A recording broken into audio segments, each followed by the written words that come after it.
नमस्कार. आपल्या सगळ्यांचे महाराष्ट्र सोशल न्यूज चॅनलमध्ये हार्दिक स्वागत. चला वळूयात एका नवीन बातमीकडे. आजची बातमी.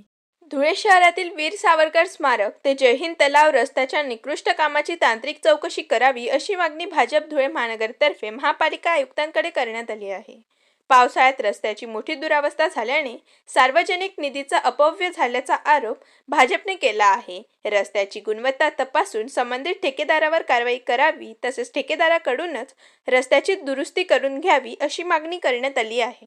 जय श्रीराम, जय शिवराय, जय भीम, जय आदिवासी.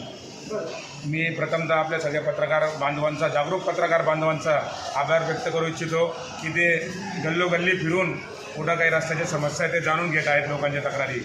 मी या माध्यमातून आपल्याला सांगू इच्छितो की कालच आपल्या काही जागरूक पत्रकार बांधवांनी फेसबुकवर काही पोस्ट केल्या होत्या संत रविदास महाराज गार्डन संदर्भात, रस्ता संदर्भातल्या. तिथला रस्ता काही फसला होता असं त्यांच्या निर्देशनास आले होते.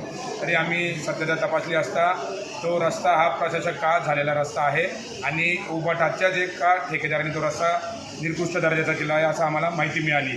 त्याच्यानंतर ड्रेनेज लाईनची जी योजना आहे जी मजिप्रा अंतर्गत कार्यान्वित होती त्यांच्या अंतर्गत तिकडं 30 मीटर ड्रेनेज लाईन टाकण्याचं काम करण्यात आला होता. त्याच्यानंतर रोलिंग प्रेसिंग हे योग्य पद्धतीने न झाल्यामुळं संबंधित रस्ता खचलेला आहे. तरी आम्ही आज भारतीय जनता पार्टी धुळे महानगरच्या वतीने आयुक्त साहेबांकडं तक्रार दिलेली आहे आणि मागणी केली आहे की लवकरात लवकर रस्ता सुधारण्याचं काम चालू करण्यात यावा आणि त्या रस्त्याच्यासाठी जो कोणी संबंधित अधिकारी, कर्मचारी, ठेकेदार जो कोणी असेल संबंधित कुठल्याही पक्षाचा असो तो जबाबदार असेल त्याची जबाबदारी निश्चित करून त्याच्यावर तात्काळ कडक कारवाई करण्यात यावी. आणि तसाच मी आपल्या पत्रकार बांधवांच्या माध्यमातून समस्त धुळेकर नागरिकांना सांगू इच्छितो की काही लोक वारंवार फेसबुक, व्हॉट्सअप, सोशल मीडियाद्वारे भारतीय जनता पार्टीच्या विरोधात हे काम यांनी केलं आहे, त्यांनी केलं आहे असं पसरवत आहेत. पण त्याची वस्तुस्थिती त्यांनी तपासून घ्यावी का तो रस्ता कोणी केला आहे, कोणाच्या काळात झालेला आहे.